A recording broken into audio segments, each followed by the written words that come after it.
Okay, त्यसपछि हामी सङ्घीय शासन प्रणाली होइन मै छौँ। यो सङ्घीय शासन प्रणाली के अरे शासन प्रणाली अन्तर्गत नै छौँ। सङ्घीय शासन प्रणालीका सबल पक्ष र दुर्बल पक्षहरू के हुन्? नेपालले चाहिँ सङ्घीय शासन प्रणाली किन अवलम्बन गरेको हो? यो सङ्घीय शासन प्रणालीको औचित्यता के हो, सान्दर्भिकता के हो, यसको महत्त्व के हो, आवश्यकता के हो, यो कुराहरूलाई चाहिँ हामीले स्पष्ट तरिकाले बुझ्नेछौँ साथीहरू।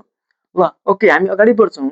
सङ्घीय शासन प्रणाली भनेको सर्वप्रथम हामीले बुझ्नुपर्छ, सङ्घीय शासन प्रणाली भनेको के हो भने एउटा सीमाभित्र रहेको राज्य लाई चाहिँ के गर्ने त दुई वा कम्तीमा दुई वा दुईभन्दा बढी के त इकाइ क्षेत्र होइन चाहिँ सरकारमा चाहिँ विभाजित गरी स्रोत साधन अधिकार जिम्मेवारी होइन अनि अवसरको चाहिँ के गर्ने राइटफुल र मिनिङफुल सेयरिङ गर्ने जो प्रणाली छ त्यसलाई के भन्छ? सङ्घीय शासन प्रणाली भनिन्छ। ठिक छ।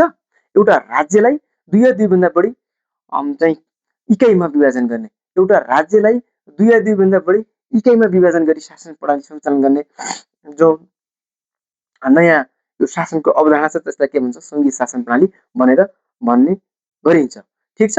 यसमा के हुन्छ भने अधिकार का क्षेत्रहरू चाहिँ संविधानमा त के गरेको हुन्छ? स्पष्ट रूपमा विभाजन गरेको हुन्छ, निर्धारण गरेको हुन्छ, सुनिश्चित गरेर राखिएको हुन्छ। सोही बमोजिम चाहिँ ती तहहरूले इकाइहरूले के गर्ने हो? आफ्ना अधिकार प्रयोग गरेर एकल अधिकार साझा अधिकार प्रयोग गरेर त्यही एकल र साझा अधिकार अन्तर्गत कानुन निर्माण गरेर आफ्नो शासन सञ्चालन गर्ने हो, आफ्नो अधिकार क्षेत्रभित्रको सेवा प्रवाह गर्ने हो, विकास व्यवस्थापनका क्रियाकलापहरू सञ्चालन गर्ने गर्दछन् भनेर हामीले यसरी चाहिँ बुझ्नुपर्छ। ओके साथीहरू, अनि सङ्घीय शासन प्रणालीका सबल पक्षहरू के हुन् होइन? सङ्घीय शासन प्रणालीका सबल पक्षहरू के हुन्? सबल पक्ष भनेको यसका फाइदा के हुन्, महत्त्व के हो, आवश्यकता के हो, औचित्यता के हो, सान्दर्भिकता के हो, यो कुरा सब एउटै हो क्या। सबल पक्ष भने के रहेछ? महत्त्व, आवश्यकता, सान्दर्भिकता, उद्देश्य, यी सबै कुराहरूलाई चाहिँ के त सङ्घीय शासन प्रणालीका सबल पक्ष भनेर हामीले यसरी बुझ्नुपर्छ। वा यो दोस्रो प्रश्न के छ? नेपालमा सङ्घीय शासन प्रणाली किन अवलम्बन गरिएको हो भन्ने कुरा छ नि त। अहिले नेपाल सङ्घीय शासन प्रणाली अवलम्बन गरेको देश हो। नेपालको सङ्घीय संरचना सङ्घ, प्रदेश र स्थानीय तह गरी 3 तहको सङ्घीय संरचना छ। राज्य शक्तिको बाँडफाँड चाहिँ सङ्घ, प्रदेश, स्थानीय तहलाई राज्य शक्तिको बाँडफाँड गरिएको छ। अनि सङ्घ, प्रदेश, स्थानीय तहले का चाहिँ अलग अलग सरकारहरू छन्, अलग अलग संसद छन् होइन। अब यिनीहरूले चाहिँ आफ्नो चाहिँ अधिकार क्षेत्रभित्र रहेर चाहिँ कानुनहरू निर्माण गर्छन्, सोही बमोजिम चाहिँ के त सेवा प्रवाह गर्छन्। जनताको नजिकको सरकार भनेर हामीले चाहिँ स्थानीय सरकारलाई चिन्छौँ, जहाँ कि सङ्घीय सरकार के अरे सङ्घीय प्रणाली के भन्छ? सङ्घीय सरकारलाई चाहिँ के बनाउनुपर्छ?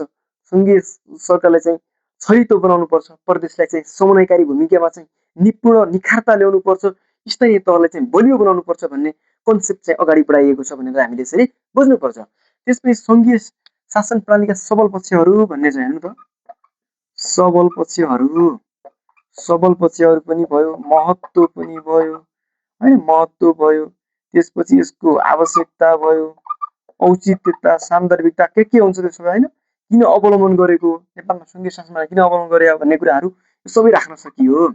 अब यो कुराहरूमा हेर्नु त साथीहरू, अनि यो कुराहरूमा हामीले के गर्नु पर्यो? यो कुरा बुझ्नु पर्यो क्या। पहिलो कुरा हामीले यो कुरा चाहिँ बुझ्नु जरुरी छ। किन गर्यो त? हेर्नु त साथीहरू, किन गर्यो भने हेर्नु त, अनि चाहिँ तपाईँको स्थानीय स्तरमा सबल पक्ष के हो भने स्थानीय स्तरमा नेतृत्वको विकास हुने,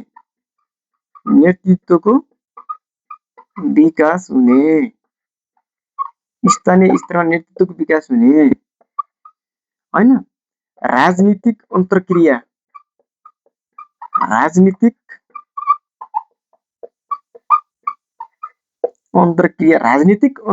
के त बढ्ने, ठिक छ। अनि त्यसपछि के भयो त? सबै वर्ग, क्षेत्र, समुदाय, सम्प्रदायको के त के हुन्छ? प्रतिनिधित्व,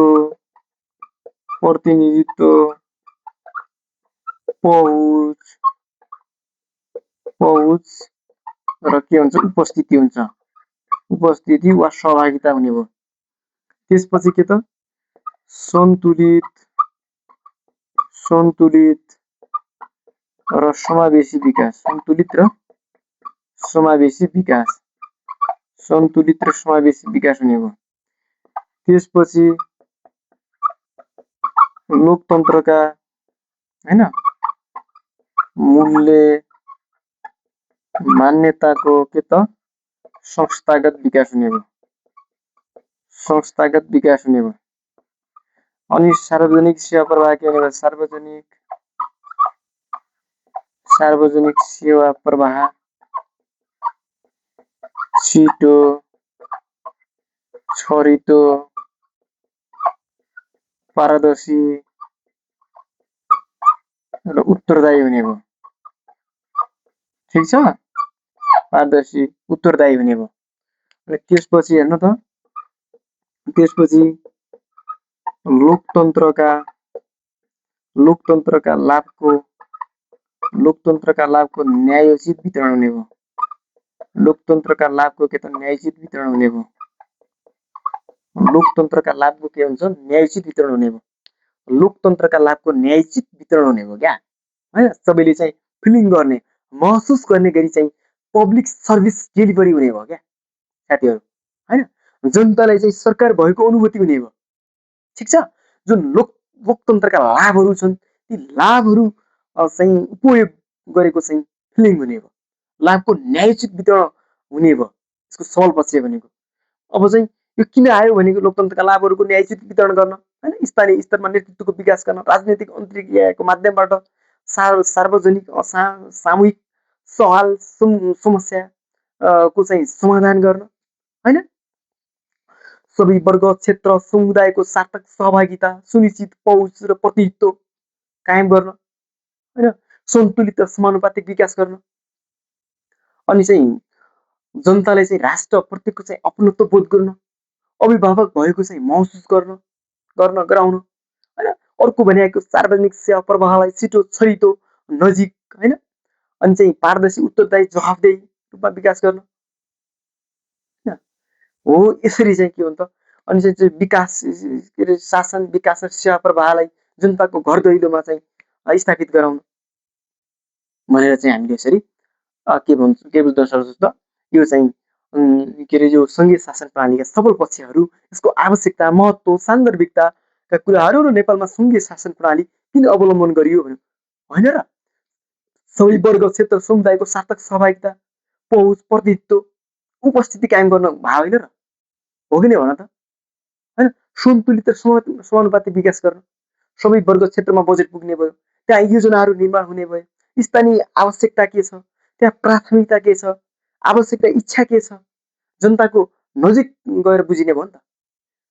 यिनीहरूका चाहिँ एजेन्डाहरू के हुन्, सवालहरू के हुन्, यी कुराहरू सबै चाहिँ के हुन्छ बुझिन्छ र जनताको आवश्यकता अनुसारका र इच्छा अनुसार प्राथमिकता हैन अनुसार चाहिँ सेवा प्रवाह गर्न र विकास गर्न भनेर हामीले यसरी सशक्त तरिकाले नैजरी तरिकाले हामी यो सार्वजनिक सेवा प्रवाह के यो सङ्घीय शासन प्रणालीका सबल पक्ष र यो नेपालमा सङ्घीय शासन प्रणाली अवलम्बन गर्नुको कारणहरू भनेर हामी यसरी पढ्ने गर्छौँ साथीहरू।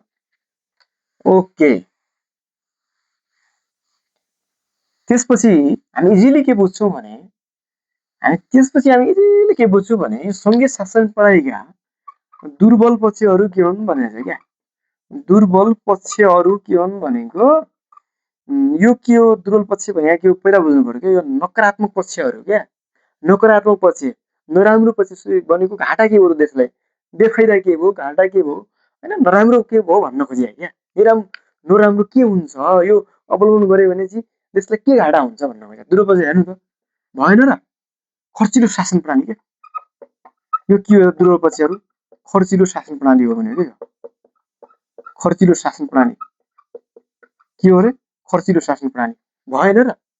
खर्चिलो शासन प्रणाली भएन, 7 प्रदेशलाई अलग बजेट चाहिन्छ, 753 स्थानीय तहको अलग बजेट हुन्छ, अनि के हुन्छ खर्चिलो शासन प्रणाली हुन्छ। यिनीहरूले चाहिँ भ्रष्टाचार अनियमितताका कारोबारहरू पनि गरिराखेका हुन्छ नि त। भ्रष्टाचार अनियमित तरिकाले चाहिँ राज्यको चाहिँ कोषको चाहिँ दुरुपयोग गरेको अवस्था छ, जालसाजी छलकपट गरेको कुराहरू छ होइन। त्यस्तै त देशमा चाहिँ भ्रष्टाचारका घटनाहरू दिन प्रतिदिन बढिरहेको अवस्था छ भने यो चाहिँ सङ्घीयात्मक शासन प्रणालीले के छ त देशमा चाहिँ खर्चिलो शासन प्रणाली छ के हैन। अर्को के हुन्छ भने निर्णय प्रक्रियामा ढिलाइ भन्छ के। निर्णय प्रक्रियामा के हुन्छ ढिलाइ हुन्छ भनेको। निर्णय प्रक्रियामा ढिलाइ यो भनेको के हो निर्णय प्रक्रियामा ढिलाइ भन्यो क्या। निर्णय प्रक्रियामा ढिलाइ जस्तै दुईजनाले गर्ने निर्णय एकजनाले गर्ने निर्णय छिटो हुन्छ छरितो हुन्छ भने दुईजनाले गर्ने निर्णय त्यसभन्दा ढिलो हुन्छ किनभने दुईजनाको छलफल हुन्छ। त्यसपछि तीनजनाले गर्ने निर्णय के हुन्छ कम हुन्छ फेरि तीनजनाको त्यहाँ विचारहरू चाहिँ हैन सुन्नुपर्ने हुन्छ राख्नुपर्ने हुन्छ विवाद हुन्छ सबै कुरा हुन्छ। त्यस कारणले गर्दा के हुन्छ निर्णय प्रक्रियामा ढिलाइ भनेको तीन सरकारहरू छ नि त तीन तहको सरकार छ। त्यो तीन तहको सरकारले चाहिँ निर्णय गर्दाखेरि के हुन्छ त त्यहाँ विवादहरू फैलन सक्छन् अधिकार क्षेत्रका विवादहरू हुन्छन् अन्य चाहिँ सिमानाका विवादहरू हुन सक्छन् हैन। सो बाख्राको विवाद हुन सक्छ अवसरको बाख्रा हुन सक्छ के अरे विवाद हुन सक्छ हैन। हो त्यसरी के हुन्छ त निर्णय प्रक्रियामा ढिलाइ हुन्छ दुई या दुईभन्दा बढी सरकार भयो भने भन्न खोजेको क्या। अनि त्यसपछि चाहिँ के हुन्छ दोहोरो नागरिकता हुन सक्छ क्या। दोहोरो नागरिकता हुन सक्छ क्या हैन। त्यसपछि चाहिँ दैहिक शासनको सम्भावना हुन सक्छ। दैहिक शासनको सम्भावना भनेको प्रदेशले पनि चाहिँ शासन प्रदेशले पनि आफ्नो तवरले शासन गर्ने संघीयताले आफ्नो तवरले शासन गर्ने स्थानीयले आफ्नो तरिकाले शासन गर्ने भन्ने हुन्छ क्या। संविधान कानुन पनि अलग अलग तरिकाले कसैको कानुन नमान्ने हैन आफ्नो तरिकाले एकलौटी तरिकाले अटोक्रेटिक तरिकाले चाहिँ त्यो कानुन निर्माण गरेर सोही बमोजिम शासन गर्ने अवस्था हुन सक्छ। त्यसपछि दोहोरो नागरिकता हुन सक्छ दुई या दुईभन्दा बढी सरकार भयो भने दोहोरो नागरिकता हुन सक्ने सम्भावना पनि हुन्छ नि त हैन। त्यसपछि के हुन्छ भने राष्ट्रिय अखण्डतामा के हुन्छ खतरा हुन सक्छ। राष्ट्रिय अखण्डतामा खतरा हुन सक्छ। यो भने के हो भने म मध्य प्रदेश म सुदूरपश्चिम प्रदेश मेरो प्रदेश यस्तो मेरो प्रदेश यस्तो मेरो स्थानीय तह हो नि तेरो स्थानीय तह के छ भन्ने हुन्छ क्या। यो प्रदेश स्थानीय तह नभए त के हो मेरो देश भन्ने हुन्छ नि त युनिटीको कुरा हुन्छ क्या मेरो देश भन्ने हुन्छ। तर के हुन्छ यो दुई या दुईभन्दा बढी सरकार भयो भने तहको सरकार भयो भने के हुन्छ त ऊ मधेसी यो सुदूरपश्चिमी यो कर्णाली यस्तो तरिकाले चाहिँ के हुन्छ अखण्ड हुन सक्छ टुक्रा टुक्रा पर्न सक्छ भनेर यो भन्न खोजिएको क्या साथीहरू ठिक छ। त्यसपछि के हुन्छ भने संघीय सरकार के बन्न सक्छ त कमजोर बन्न सक्छ भनेको क्या। संघीय सरकार कमजोर बन्न सक्छ भनेको संघीय सरकारले चाहिँ प्राप्त गरेको अधिकार जिम्मेवारी स्रोत साधन सबै चाहिँ तल बाँड्न गयो भने सरकार कमजोर हुन्छ नि त। हो यो कुराहरू यसरी हामीले बुझ्न सक्दछौँ। यी भनेका के हुन् त संघीय शासन प्रणालीका के हुन् त दुर्बल पक्ष हुन् भनेर हामी यसरी बुझ्दछौँ। ओके साथीहरू अनि त्यसपछि हामी हेर्नु त त्यसपछि हामी के पढ्छौँ भने त्यसपछि हामी हैन आजको लागि यति गर्छौँ। हस् हस्।